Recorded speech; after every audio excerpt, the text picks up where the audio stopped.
ಇನ್ನು ಕಾಂಗ್ರೆಸ್ ಸೇರ್ಪಡೆ ವಿಚಾರಕ್ಕೆ ಸಂಬಂಧಪಟ್ಟಂತೆ ನಿಶಾ ಯೋಗೀಶ್ವರ್ ಟಿವಿ ಜೊತೆ ಮಾತನಾಡಿದ್ದಾರೆ. ನಾನು ಕಾಂಗ್ರೆಸ್ ಸೇರೋದಕ್ಕೆ ನನ್ನ ತಂದೆಯ ಸಹಮತ ಇದೆ. ಕಾಂಗ್ರೆಸ್ ಪಕ್ಷ ಸೇರುವ ಸ್ವತಂತ್ರ ನನಗೆ ಕೊಟ್ಟಿದ್ದಾರೆ. ಟಿವಿ9ಗೆ ಯೋಗೀಶ್ವರ್ ಪುತ್ರಿ ನಿಶಾ ಎಕ್ಸ್ಕ್ಲೂಸಿವ್ ಹೇಳಿಕೆಯನ್ನು ನೀಡಿರುವಂತದ್ದು. ಹಾಗಾದ್ರೆ ಏನು ಹೇಳಿದ್ದಾರೆ ಕೇಳೋಣ ಬನ್ನಿ. ಕಾಂಗ್ರೆಸ್ ಕಡೆ ವಾಲ್ತಾ ಇರುವಂತ ವಿಚಾರ ನಿಜಕ್ಕೂ ಹೌದಾ ಅಥವಾ ಅಲ್ವಾ? ನೀವೆಲ್ಲರೂ ನೋಡಿರ್ತೀರ. ಆವಾಗಲೇ ನಾನು ಒಂದು 8-9 ತಿಂಗಳಿಂದ ಕಾಂಗ್ರೆಸ್ಸಿಗೆ ಸೇರಬೇಕು ಅಂತ ಹೋರಾಟ ಮಾಡ್ತಾಯಿದ್ದೀನಿ. ನನ್ನ ಪ್ರಯತ್ನ ನಾನು ಮಾಡ್ತಾಯಿದ್ದೀನಿ, ಇನ್ನು ಮುಂದೆ ಕೂಡ ಮಾಡ್ತೀನಿ.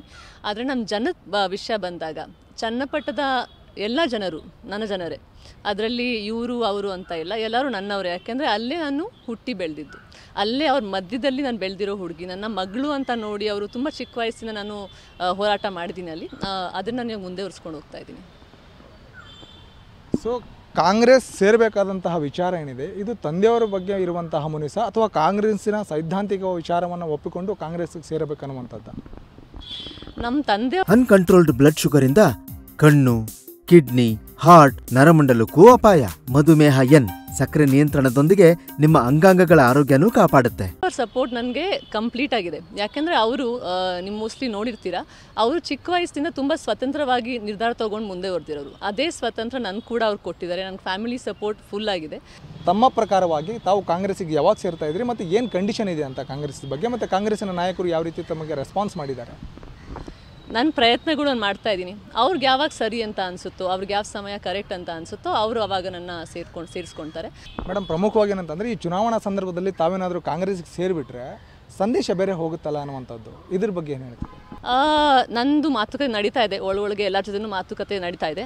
ಆದರೆ ನಾನು ಸದ್ಯದಲ್ಲಿ ಒಂದು ಸ್ವಲ್ಪ ದಿನ ಮುಂಚೆ ನಾನು ಕಾಲಸಿದ್ದೇಶ್ವರ ಮಠಕ್ಕೆ ಹೋಗಿದ್ದೆ. ಅಲ್ಲಿ ಅಜ್ಜಯ್ ಅವ್ರನ್ನ ಭೇಟಿಯಾದೆ.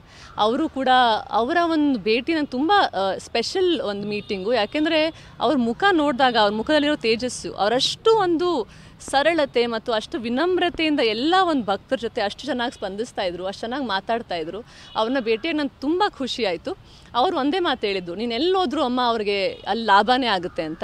ಸೊ ನನ್ನ ಹೆಸರಿಂದ ಯಾರಿಗೆ ಲಾಭ ಆಗುತ್ತೋ ಅದು ಯಾರಿಗಾರು ಲಾಭ ಆಗ್ತದೆ, ನನಗೆ ಅದರಲ್ಲೇ ಖುಷಿ. ಅಲ್ಲ, ಡಿ ಕೆ ಶಿವಕುಮಾರ್ ಅವರು ನಿಮ್ಗೆ ಏನು ಹೇಳಿದರು ಅಂತ?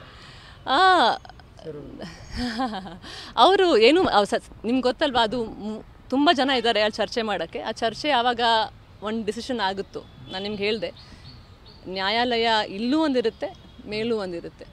ಅದು ಎಲ್ಲ ಒಂದು ಸಮಯ ಬಂದಾಗಲೇ ಅದು ಗೊತ್ತಾಗೋದು. ಅದು ನಿಮ್ಮ ಮುಂದೆ ಬರುತ್ತೆ ಸಮಯ ಬಂದಾಗ.